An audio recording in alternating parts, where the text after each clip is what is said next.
The captain's armband didn't just slip off, it was ripped away in a boardroom meeting that lasted less than 20 minutes, ending a 9-year legacy with a single, cold handshake. Clinton Gutherson wasn't just the face of the Parramatta Eels, he was the pulse of the blue and gold, the man who bled for the jersey through wooden spoons and grand finals alike. But as the 2025 season approached, the King found himself a stranger in his own kingdom, facing a brutal ultimatum from new coach Jason Ryles: move to the bench or move to another club. This wasn't a standard roster reshuffle, it was a calculated purge of the old guard, a hidden twist that saw the club's most loyal servant discarded to make room for a rookie who hadn't even played a minute for the team. The shockwaves haven't settled, because while the official press releases spoke of mutual respect, the reality was a high-stakes eviction that has left a permanent scar on the Parramatta faithful. Like and subscribe to all sports updates for the fastest breaking news in the NRL. The fracture began the moment Jason Ryles stepped into the head coaching role with a mandate to dismantle the Brad Arthur era and rebuild the Eels from the ground up.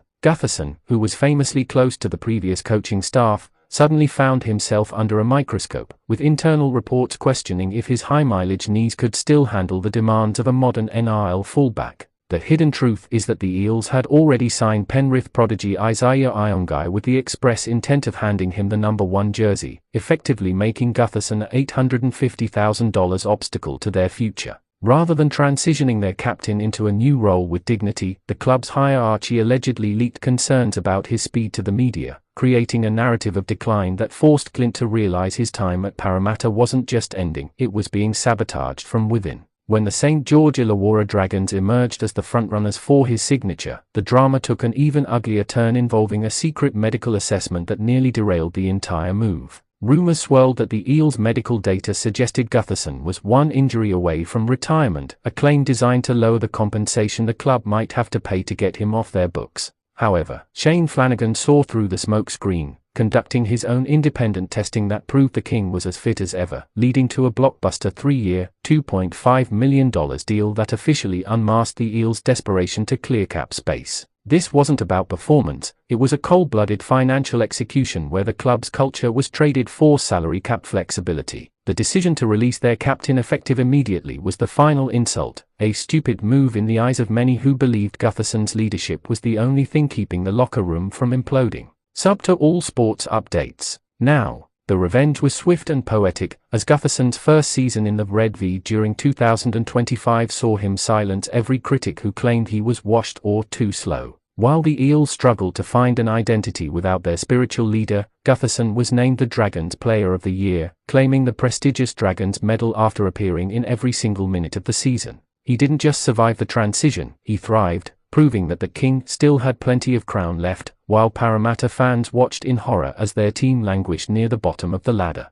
The hidden twist is that by trying to ruin his market value, the Eels actually ignited a fire in Gutherson that led to some of the best football of his career, turning their discarded captain into the most dangerous weapon in the Dragons' arsenal. It was a failure of management so profound that it has redefined the relationship between players and clubs in the modern era. The human element of the drama remains the most compelling part of the story, as Gutherson had to relocate his entire life and family from his beloved northern beaches to Wyongong to escape the shadow of the Eels. Those close to him speak of a man who felt deeply betrayed by a club he had carried through its darkest years, often playing through injuries that would have sidelined lesser men. The Gutherson drama wasn't just about a jersey change, it was about the death of club loyalty in a world where data points are valued over heart and soul. As he stands as the co-captain of the Dragons heading into 2026, the contrast is stark. One club is building a future around his experience, while the other is still searching for the spirit they threw away in a 20-minute meeting.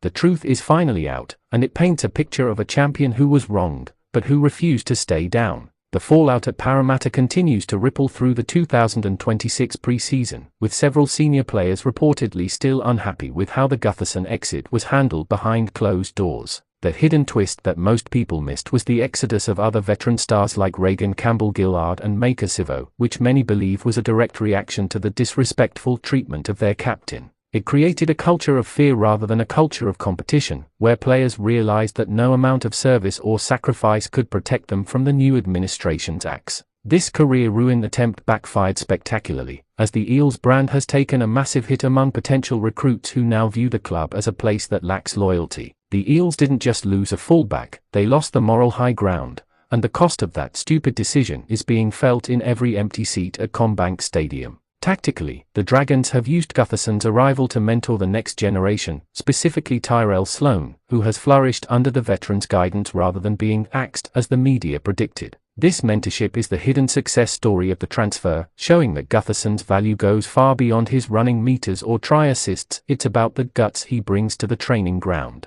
While Jason Ryles gambled on youth and spreadsheets, Shane Flanagan gambled on character and competitiveness, and the 2025 ladder proved which coach made the smarter play. Gutherson has reinvented himself as the ultimate professional, a man who survived the boardroom assassination and came out the other side with his reputation not just intact, but enhanced. He is no longer just the king of Parramatta, he is the undisputed leader of a new era in the Red V. As we look back at what really happened, it's clear that the drama was a symptom of a league that is becoming increasingly clinical and less connected to its roots. The unmasking of the hidden truths behind the release reveals a saga of backstabbing, leaked medicals, and a player who was too proud to beg for a spot he had already earned. Clinton Gutherson's journey from being discarded by the Eels to becoming the MVP of the Dragons is the ultimate redemption story in rugby league history. It serves as a reminder to every fan and every player that while a board can take away your contract, they can't take away your talent or your drive. The Gutherson drama is a closed chapter now, but the lessons it taught the NRL about the value of leadership and the danger of corporate greed will be discussed for decades to come.